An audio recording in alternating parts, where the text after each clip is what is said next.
제가 이렇게 생긴 거는 그 산적 두목같이 생겨도 마음은 따뜻한 사람입니다. 오늘 읽을 말씀은 데가볼리라는 지역에서 일어났던 사건인데요. 이 데카라는 말은 열, 텐이라는 말이고 볼리는 폴리스, 도시라는 말입니다. 그래서 데카볼리 그러면은 10개 도시라는 의미인데, 로마가 그 당시에 이 지역에 10개 도시를 새로 만들었습니다. 그리고 그 지역에 로마군이 주둔을 했습니다. 그런데 이 로마 군인들이 돼지고기를 굉장히 좋아했어요. 그래서 이 지역에 돼지를 키우는 사람들이, 돼지 농장이 굉장히 많았습니다. 그런데 유대인들에게는 돼지가 굉장히 부정한 동물이거든요. 만지지도 않고 먹지도 않고 뭐 팔지도 않고. 그러니까 이 지역은 유대인들이 절대 가지 않는 아주 더러운 지역이었어요. 이것은 뭐 그야말로 우리식으로 말하면 미전도 종족이었어요. 예수님의 제자들도 여기를 가본 적이 없어요. 누구도 이곳에 가서 복음을 전한 사람이 없어요. 그리고 여기는 이스라엘 가보신 분들은 알겠지만 그 갈릴리 호수가 있는 지역은 이게 계곡처럼 되어 있습니다. 그래서 계곡 밑에 호수가 있고 거기에 나사렛이 있고 가버나움이 있고, 그리고 그 서쪽으로는 큰 높은 산이 이렇게 있어요. 그리고 오른쪽으로는 또 높은 고지대가 돼서 거기가 고원지대가 있는데, 거기가 이제 지금 우리가 말하는 골란 고원 지역입니다. 그래서 이 갈릴리 호수에서 이 고원까지 올라가는 거는 굉장히 힘들어요. 제가 그쪽에 그 나사렛에 우리 그 중동 사역 본부가 있어요. 제가 거기서 이제 조금 그 일부 살았었는데, 지금은 길이 있고 차가 있으니까 뭐 그래도 왔다 갔다 하는데, 예수님 당시만 해도 그런 것이 없기 때문에 거기로 올라가는 것 자체가 굉장히 힘들었을 거라고요. 거기다가 그 마가복음 4장에 보면 예수님이 여기를 가시다가 풍랑을 만납니다. 그래서 배가 다 쪼개지게 되는 상황까지 갔어요. 그러니까 여기는 유대인이 가지도 않는 아주 죄악된 도시, 더러운 도시, 유대인들에게는 아주 부정한 도시, 거기에다가 가는 지리적인 조건도 안 좋아요. 너무 힘들어요. 거기까지 가는데 목숨 걸어야 돼요. 그리고 가다가 배가 난파되는 그런 위기까지도 가면서 그렇게 고생하면서 그 거라사를 갔단 말이에요. 그런데 거기 가서 사역을 한 결과가 뭐냐면 귀신 들린 사람 하나 고쳐준 거예요. 그리고 예수님 쫓겨났어요. 아니, 그렇게 고생해서 갔는데 귀신 들린 사람 한 사람 고쳐주고 추방당했어요. 여러분, 이것은 성공한 선교입니까? 실패한 선교입니까? 지금 기준으로 하면은 100% 실패한 선교예요. 여러분, 혹시 단기 선교팀이 엄청나게 많은 재정을 투자하고 에너지를 투자하고 시간을 투자하고 멀리 가서 사역을 했는데 귀신 들린 사람 한 사람 만나고 왔다? 당회가 난리 났을 겁니다. 아마 장로님들이 다시는 그런 짓 하지 말라고, 다시는 왜 그런 데를 가서 그렇게 아무것도 안 하고 귀신 들린 사람 한 사람 만나고 와? 우리 기준으로는 완전히 실패한 선교였어요. 그런데 예수님은 왜 이 사역을 했을까요? 예수님이 그거 몰랐을 것 같아요? 예수님 실수일까요? 예수님께서는 우리에게 주시는 메시지가 있는 거예요. 그 첫 번째가 뭐냐면은 한 영혼에 대한 열정인 거예요. 한 영혼에 대한 사랑과 열정이라는 거는 목숨을 바치는 거예요. 무엇을 투자하든 에너지든 시간이든 내 어떤 것이든 다 투자할 수 있는 게 열정인 거예요. 한 영혼을 구원해내기 위해서 내가 모든 것들을 다 투자하고 내 희생을 드리는 게 한 영혼에 대한 열정인 거예요. 예수님이 그걸 몸소 보이신 거라고요. 그리고 복음은 우리가 이 세상에 잘 살고 돈 있고 사회적으로 지위가 있고 그런 사람들을 것만 위한 것이 아니라는 거예요. 복음은 소외되고 사회적으로 인정받지 못하고 사람들이 비난하고 죄인 취급하고 교도소 갔다 오고 인간적으로 소망이 없는 사람들, 그런 사람들을 위해서도 있는 게 복음인 것이죠. 그것이 우리가, 예수님께서 우리에게 주시는 메시지는 그런 삶을 살라는 거예요. 그런 선교를 하라는 거예요. 선교지를 결정할 때도 이 기준으로 하라는 거예요. 여러분, 선교지를 결정할 때 대부분의 교회들이 선교지 기준, 선택의 기준이 뭡니까? 안전해야 돼요. 그리고 싸야 돼요. 비싸면 안 돼. 가까워야 돼요.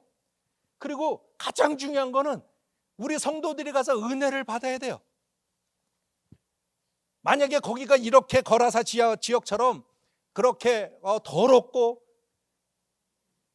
가서 열매도 없고 돈도 많이 들고 거리도 멀고 위험하고 그런 선교지는 교회들이 안 가요. 선택하지 않아요. 그런데 예수님께서 우리에게 말씀하시는 것은 그것이 기준이 아니라 복음이 필요한 영혼이 있다면, 누구도 가지 않는다면, 누구도 그 사람들을 외면한다면 너만이라도 가라는 거예요. 우리만이라도 하라는 거예요. 하늘시약교회만이라도 그 일을 하라는 거라고요. 저는 지금까지 30년 이상을 선교를 하다가 얼마 전에 은퇴를 했는데, 제가 선교지를 결정하는 유일한 기준이 하나가 있었어요. 그것은 누구도 가지 못하면 나라도 간다. 그 기준만으로 저는 선교지를 결정하고 선교를 했어요. 그것 때문에 저는 지뢰가 1000만 개가 있다는 이 아프가니스탄 가서 살았어요. 말라리아가 우글우글하는 아프리카 가서 사역을 했어요. 그곳에서 말라리아 걸려갖고 치료 시간을 놓쳐서 죽을 뻔했어요. 저는 그 기준 때문에 이라크를 갔고 시리아를 갔고, 그것 때문에 소위 오지라고 하는 위험한 곳이라고 하는 곳은 다 돌아다녔어요. 제가 무슨 위험한 곳을 즐기는 그런 강심장이 아니에요. 제가 외모는 이래도 굉장히 약한 사람입니다, 제가.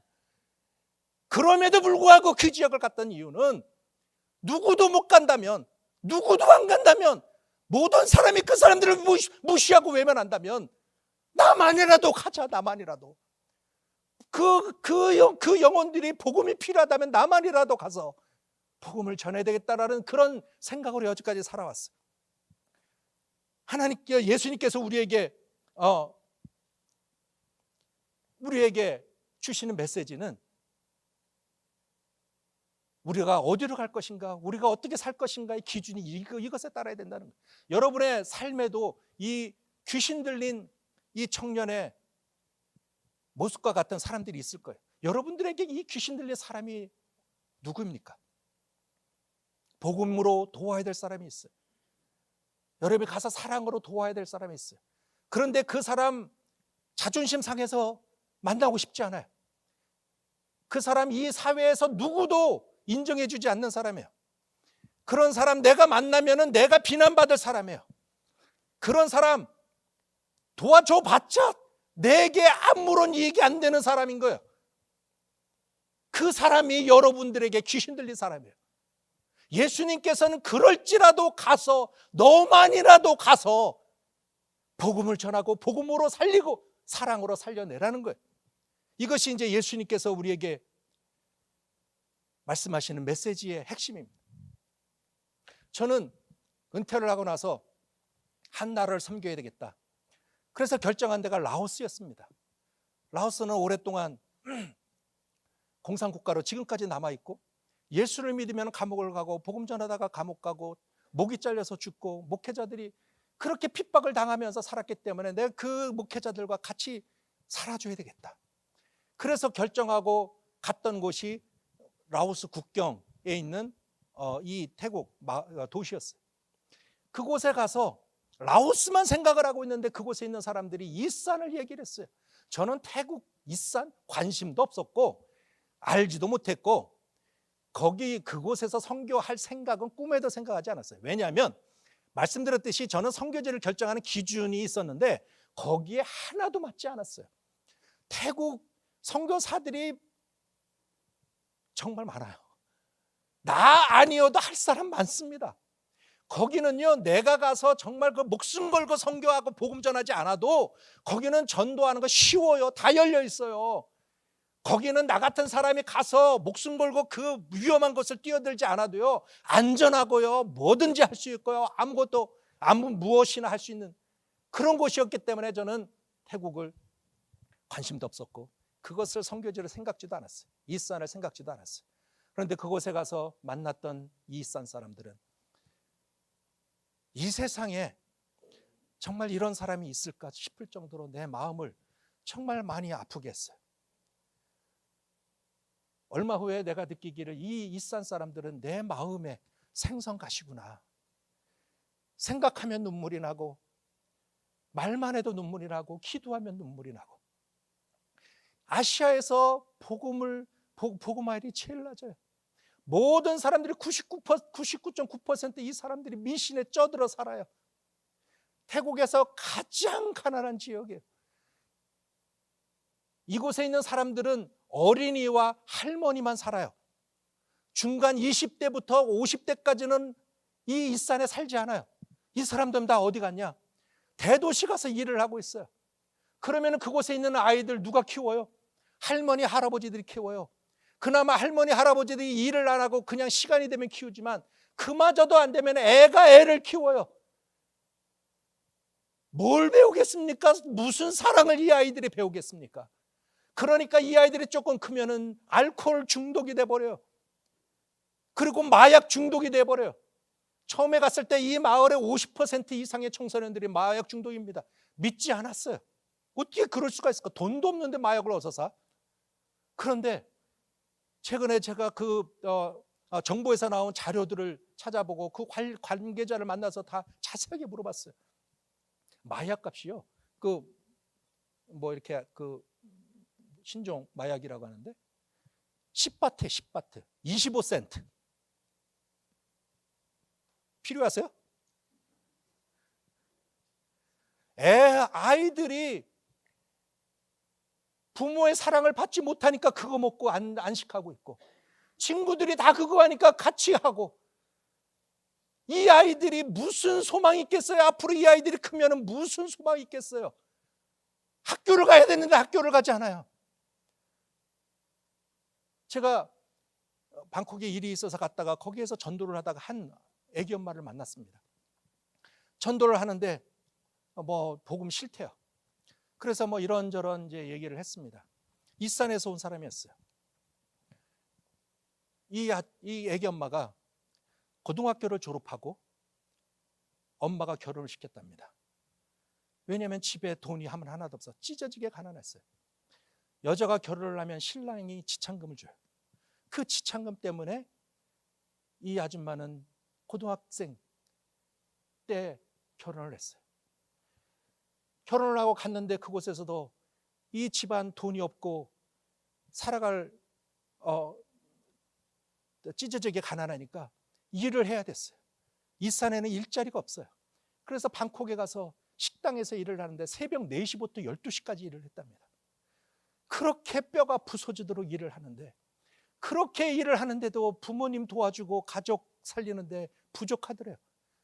그래서 조금 더 돈을 많이 벌 수 있는 곳을 찾아서 간 곳이 술집이었대요. 나는 몰랐는데 이 술집에서 일하는 사람들은 술을 많이 먹는 그 잔에 따라서 돈을 받는데요. 이 사람이 그 술을 그렇게 들이키니까 몸이 다 고장나고 몸이 아프고, 그래도 돈을 벌어야 되니까 진통제만 들이다 먹으면서 그 일을 버텼답니다. 돈 때문에. 그러다가 그것도 모자라니까 또 몸을 파는 데 가서 또 그 일을 했대. 그러다가 그 첫 번째 남편이 도망갔어요. 그러다 또 다른 남편을 만났어요. 그래서 애가 3명이 생겼어요. 애는 생기는데 돈은 벌어야 되고, 그래서 거기 와서 일을 하다가 몸이 아파갖고 지금 아무것도 못하고 절망 가운데 있는 거예요. 돈은 벌어야 되는데. 애기가 몇 살입니까? 물어봤어요. 1살이래요.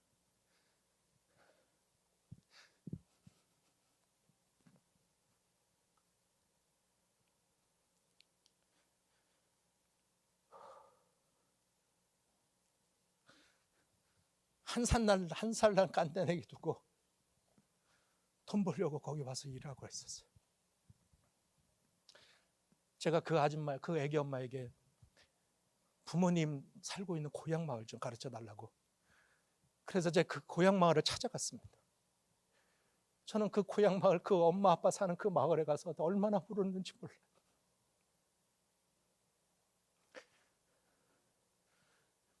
캐나다 살고 있는 개도 이렇게 안 사는데 어떻게 인간이 이렇게 살 수가 있을까? 문제는 그 가정만이 아닌 거예요. 이산에 살고 있는 2200만 명 거의 대부분이 그렇게 살고 있었어요. 이 사람들이 내게는 귀신 들린 사람 같은 그런 영혼들이었어요. 라오스를 선교하러 갔다가 하나님이 그 마음을 주셔서 방향을 돌렸어요. 그래서 이 산을 위해서 살고 있어요. 솔직히 난 정말 다 도와주고 싶고 먹을 것도 좀 사주고 싶고 어떻게든 좀 해보고 싶은데 다 못하는 것 때문에 날마다 아파요. 날마다 아파요. 이게 예수님이 귀신 들린 청년을 찾아갔던 마음입니다. 예수님은 아마도 이 귀신 들린 청년 때문에 마음이 아팠던 것 같아요. 내가 그 애기 엄마의 마음, 그 애기 엄마의 이야기를 들으면서 그 가족만 생각하면 마음이 아픈 것처럼 예수님도 이 귀신 들린 청년 같은 이 영혼들 때문에 마음이 아프셨기 때문에 그렇게 갔던 것 같아요. 우리가 그렇게 살아야 된다는 거예요. 우리가 예수님의 제자들이고 예수님을 믿는 사람들이라면 그 예수님의 그 심장을 가지고 사랑을 가지고 살아야 된다는 거예요. 그런데 이와 정반대로 살았던 사람들이 있어요. 여기 보면 돼지 농장 주인들이에요. 돼지 농장 주인들은 이 돼지 고기를 많이 로마 군인들에게 팔면서 돈을 어마어마하게 벌었을 거라고요. 부자로 살았을 거라고요. 로마 군인들과 연이 있으면서 인맥을 맺으면서 사회적으로 지위가 어느 정도 있는 그런 삶을 살았을 거라고. 안정된 삶을 살았고 평안한 삶을 살았고 부자로 살았고 세상적으로 부끄러움 없이 그렇게 살았을 거라고요. 그렇게 살던 이 사람들, 무덤가에서 쇠사슬로 그렇게 묶어놔도 끊고 돌아다니는 저 미친놈, 저 귀신 들린 저놈, 여러분 이 부자, 이 농장 주인들 몰랐을까요? 그 소문 못 들었을까요? 가서 도와주겠다고 하는 생각 한 번도 안 한 거라고. 그런데 예수님이 오셔서 누구도 해결할 수 있는 골칫거리 문제를 해결해 주셨어요. 누구도 이 문제를 해결할 수 없는데 예수님이 오셔서 온전케 만들어 주셨어요. 우리가 정상적인 사람이라면 어떻게 반응해야 되죠? 기뻐해야 되죠. 축제를 해야 되죠. 동네 골칫거리인 저 귀신 들린 사람, 날마다 비참하게 저렇게 자기 돌로 자기 몸을 치면서 자기 몸을 찍으면서 그렇게 피를 흘리고 살아가는 저 귀신 들린 저 청년, 예수님이 고쳐주셨는데 감사해야 되죠. 그런데 이 농장 주인들이 와서 했던 반응이 뭡니까? 예수님에게 동네 떠나라는 거예요. 당장 나가세요. 예수님을 추방했습니다. 왜요? 내 재산 건든 거예요. 내 돼지들 건든 거예요. 내 물질 없앤 거예요. 왜 돼지들 죽입니까? 저 귀신들이 저놈이 뭐 그렇게 대단하다고? 왜 내 재산 건드려요? 저 아무도 신경 쓰지 않는 저 인간 뭐가 그렇게 대단하다고? 왜 내 돼지떼 죽입니까? 왜 내 가족 건드려요? 왜 내 행복한 삶을 건드려요? 내 안정된 가정 왜 건드려요? 농장 주인들이 예수님에게 항의했던 것이 그것이에요. 여러분, 우리는 이 농장 주인들처럼은 살지 말자고. 왜냐하면 예수님이 당신들 살리기 위해서 어떻게 하신 줄 알잖아요. 예수님이 지금 당신들 잘 살게 하기 위해서, 비즈니스 잘 되게 하기 위해서, 이 캐나다 이민 잘 오게 하기 위해서, 여러분 건강하게 만들기 위해서, 여러분 가정 행복하게 만들기 위해서 하나님이 어떻게 하셨는지 여러분 알잖아요. 예수님이 어떻게 하셨는지 여러분 알잖아요.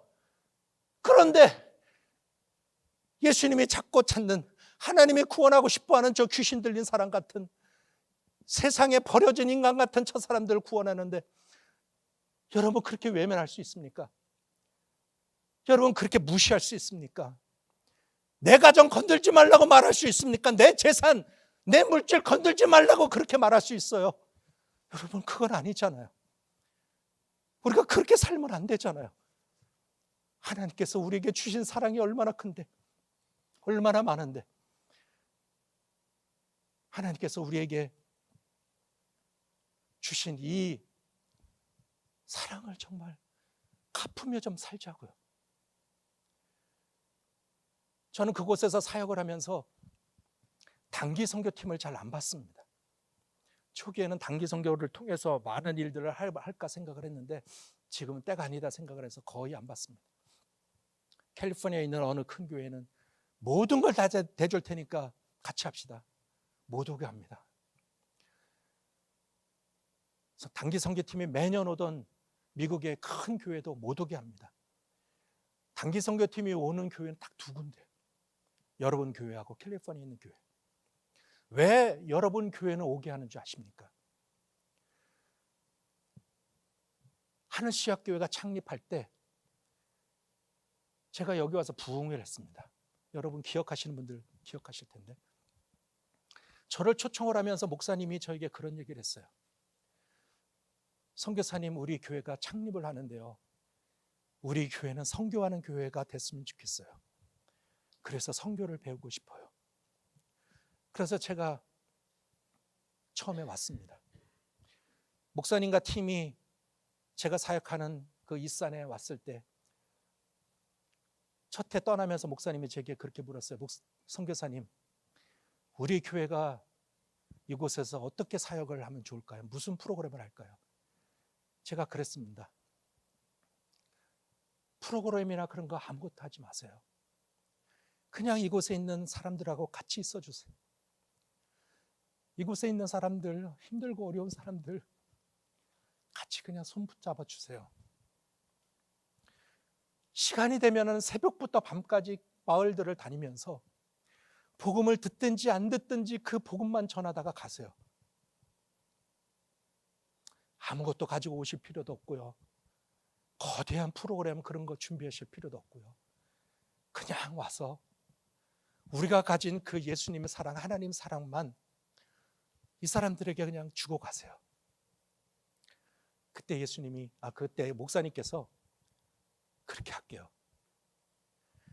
저는 그 대답 때문에 다른 모든 교회들 다 못 오게 하지만 그 마음, 그 대답 때문에 저는 하늘시학교회가 그곳에 오게 합니다. 여러분 그렇게 사역하고 있기 때문에 그래요. 여러분 그 마음을 갖고 있기 때문에 그래요. 그래서 여러분들이 그렇게 지금까지 살아왔듯이 앞으로도 정말 이 사랑과 이 마음으로 그렇게 좀 살아갔으면 좋겠습니다. 여러분 그렇게 살아가 주세요. 이 세상에, 이 토론토 지역에 귀신 들린 사람처럼 동네 사람들이 외면하고 무시하고 누구도 돌보지 않고 누구도 찾아가지 않는 그런 사람들, 예수님의 이름으로 찾아가 주세요.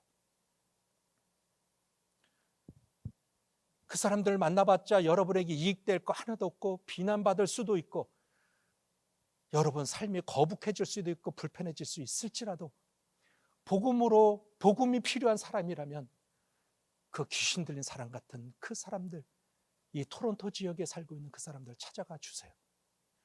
그리고 여러분들이 시간이 되고 그리고 여건이 된다면 이 산에 있는 귀신 들린 사람 같은 이 사람들 찾아와 주세요. 아무것도 할 필요 없어요. 예수님이 가서 그냥 만나주셨던 것처럼 그 사람들 만나주고 복음으로 위로해주고 복음을 전해주는 그런 삶을 여러분 살았으면 좋겠습니다. 제가 마지막으로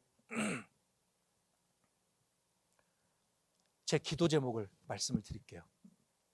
여러분이 저를 기억하고 기도를 하실 거면 이렇게 좀 기도를 해주세요. 저는 한국에 많은 존경하는 목사님들 많이 계세요. 한경진 목사님, 하국하는 목사님, 조용기 목사님, 위대하신 분들 많죠. 그 중에서 제가 가장 존경하는 분을 한 분 꼽으라면 저는 김중곤 목사님을 얘기를 합니다. 이분은 CCC를 하셨지만 CCC를 키우려고 하셨던 분이 아니에요. 이분은 민족 복음화 운동을 하셨던 분이에요. 민족의 가슴 속에 꿈을 심어줬던 사람이에요. 이분이 1970년대, 60년대에 이런 시를 썼습니다. 민족의 가슴마다 푸르고 푸른 그리스도를 심어 그리스도를 심게 하소서. 이 땅에 태어나는 어린이마다 어머니의 신앙의 탯줄, 기도의 젖줄, 말씀의 핏줄에서 자라게 하시고, 집집마다 이 집의 주인은 예수님이라고 고백하는 민족, 기업주들은 회사의 주인은 예수님이고 나는 관리인이라고 고백하는 민족, 두메마을 우물가의 여인들의 입에서도, 공장의 직공들, 바다의 선원들의 입에서도 찬송이 터져나오게 하시고, 각급 학교 교실에서 성경이 필수 과목처럼 배워지고, 국회나 가기가 모일 때에도 주의 뜻이 먼저 물어지게 하시고, 국제시장에서 한국제 물건은 한국인의 신앙과 양심의 의뢰 보증수표처럼 믿어지는 민족, 수십만의 젊은이들이 예수의 꿈을 꾸고 인류 구원의 환상을 보며 한 손에는 복음을, 다른 손에는 사랑을 들고 지구촌 구석구석을 누비는 거룩한 민족이 되게 하옵소서. 이게 이분의 비전이고 우리에게 심어준 꿈이었습니다. 지금 멋있죠? 그런데 60년대 70년대 여러분 기억하시죠? 어머님 아버님들, 그 당시는요 국회의원 출마를 했다가 막판에 교회 다닌다는 소문이 나서 국회의원 낙선했습니다. 연예인이, 잘 나가던 스타 연예인이 교회 출석한다는 소문이, 루머가 돌면서 연예계 퇴출을 당하던 시대였습니다. 그 당시는요 여권도 못 만드는 시대였잖아요. 해외여행 그런 거 아주 특수한 몇 사람만 가던 그런 시대였잖아요. 그런데 어떻게 수십만의 젊은이들이 세계 구석구석을 누릴 수가 있어요? 어떻게 수없이 많은 젊은이들이 곳곳에 선교사로 갈 수가 있어요? 말 같지도 않은 그런 꿈이었어요. 100% 불가능한 꿈이었어요. 그런데 이 꿈을 우리들의 가슴에 심어줬어요. 저는 학생 때 이 꿈을 정말 상상할 수도 없고 100% 안 된다는 불가능한 꿈이었고, 이거는 진짜 만화 같은 꿈이었지만 목사님이 이 꿈을 날마다 얘기를 하면서 저는 이 꿈을 가슴에 품고 기도하기 시작을 했습니다. 수없이 많은 친구들과 수없이 많은 내 동료들이 밤을 새워 이 꿈을 위해서 기도를 했습니다. 우리 민족을 이렇게 만들어 주시옵소서. 우리 한국 민족이 이런 민족이 되게 해 주시옵소서. 금식하며 우리는 기도를 했습니다. 밤을 새면서 기도를 했습니다. 한국이 지금 이렇게 됐잖아요. 여러분, 이것이 정치 지도자 잘난 사람 때문에 이렇게 됐다고 여러분 생각하십니까? 경제 지도자가 어떤 잘난 사람이 나와서 이 일이 이루어졌다고 여러분 생각하십니까? 아니요. 우리는 이 꿈을 꿨고 이 비전을 가슴에 품었고 기도했기 때문에 하나님의 은혜를 주신 겁니다. 하나님의 전적인 은혜로 한국 민족이 이렇게 됐어요. 하나님의 전적인 은혜로 한국 민족이 이렇게 살게 되고 모든 나라에 예수 믿는 우리 한국 젊은이들이 나가서 선교하는 그런 시대가 됐어요. 저는 그래서 소원하기를 이 일산 땅에 이런 꿈을 심는 사람이 좀 되고 싶어요. 저는 교회도 하고 싶었어요. 내 교회를 하고 싶었어요. 큰 교회 하고 싶었어요. 건물도 짓고 싶었어요. 내 사람들도 만들고 싶었어요. 내 교인도 만들고 싶었어요. 내 조직도 만들고 싶었어요. 그런데 하나님께서는 그 모든 것들을 다 막으시고 그 땅에 있는 교회들과 그 땅에 있는 성도들만 도우라고 그 길을 열어놓으셨어요. 왜 그렇게 했을까? 저는 생각하다가 하나님께서는 누군가 이 땅을 향한 비저너리가 필요하구나. 꿈꾸는 사람이 필요하구나. 그래서 나는 꿈꾸는 사람이 되기를 기도하고 있어요. 여러분, 나를 위해서 기도할 때는 나를 하나님께서 비전을 품게 만드는 사람, 꿈을 꾸게 하는 사람으로 만들어 주십시오. 일산은요 100% 불가능합니다. 99.9% 다 미신에 쩌들어 사는데 누가 예수를 믿겠어요? 알코올 중독에 어디 가나 손댈 수가 없을 정도로 망가져 있는데, 마약이 드글드글한데, 온갖 더러운 그런 죄악들에 가득한데, 동성연애가 가득한데, 모든 것들은 어디를 찔러도 소망이라고는 보이는 거 하나는 없는데 어떻게 이것이 편할 수가 있겠어요? 그러니까 어떤 분이 그 얘기를 하더라고. 일산은 선교사의 무덤이다. 야망차게 그곳에 선교사들이 왔다가 다 포기하고 지나가는 그런 그 땅이 일산이다. 그러나 나는 이 땅이 김중근 목사님이 꿈을 꾸게 하시고 비전을 우리의 가슴에 심게 하시고 기도하게 하시고, 그래서 기도할 때 하나님이 한국 민족을 변화시켰던 것처럼 저는 이산 민족에게 이 꿈, 이 비전을 갖게 하고, 그래서 기도하게 만들고 금식하게 만들고 밤을 새워 기도하게 만들고, 언젠가 하나님이 이 땅을 그 은혜를 주셔서 완전히 변화시키는 그런 땅이 되도록 그렇게 기도하겠어요. 여러분, 혹시라도 제가 생각나시거든 그런 사람이 좀 되게 해주십시오. 여러분, 그렇게 기도해 주시길 부탁을 드리겠습니다. 예수님이 이 귀신 들린 사람을 찾아간 것처럼 여러분, 우리가 있는 자리에서 우리끼리만, 우리 가족만, 나만 잘 먹고 잘 살겠다고 생각하지 말고 그 복이, 그 은혜가 흘러가게 하는 은혜라는 것을 여러분 꼭 기억해 주시길 부탁드립니다. 그것이 예수님의 마음이고 하나님의 마음입니다. 여러분, 그러면 여러분 쫄딱 망할 것 같죠? 여러분, 그렇게 다 흘러가게 하면 여러분은 진짜 거지가 될 것 같죠? 여러분, 그렇게 하면은 여러분의 인생은 완전히 다시 바닥으로 내릴 것 같죠? 아니요. 하나님의 원리는 정반대입니다. 우리는 흘러가게 하면 흘러갈수록 더 큰 복이 오고, 우리는 나눠주면 나눠줄수록 하나님은 누르고 흔들어 넘치게 하시고, 우리가 찾아가면 찾아갈수록 우리의 건강과 영성은 더 뜨거워지고 사회적으로, 가정적으로 모든 면에서 윤택해지는 은혜가 여러분에게 있을 것입니다. 여러분, 그렇게 꼭 사시기를 주의 이름으로 부탁드립니다. 기도하겠습니다. 하나님 아버지, 하나님, 우리를 정말 구원해 주셔서 감사합니다. 우리가 구원받을 자격도 없고 그런 조건도 안 되고 정말 수없이 많은 죄악과 허물과 하나님 부끄러운 가운데 있었지만 예수님 십자가의 죽으심으로 하나님 우리를 구원해 주셔서 감사합니다. 이제는 그 사랑 갚으며 이 땅에 있는 영혼들에게 나누며 베풀며 살아가는 그런 귀한 권속들 되게 도와주시옵소서. 이 교회를 그렇게 예수님처럼 살아가는 교회로 만들어 주시옵소서. 이 땅에 귀신 들린 사람처럼 복음이 필요한데 누구도 가지 않는 그런 영혼들이 있다면 하늘 씨앗교회 만느냐라도 가서 사랑으로 나누고 살려내는 그 일을 한 교회가 되게 만들어 주옵소서. 예수님의 이름으로 축복하며 기도합니다. 아멘.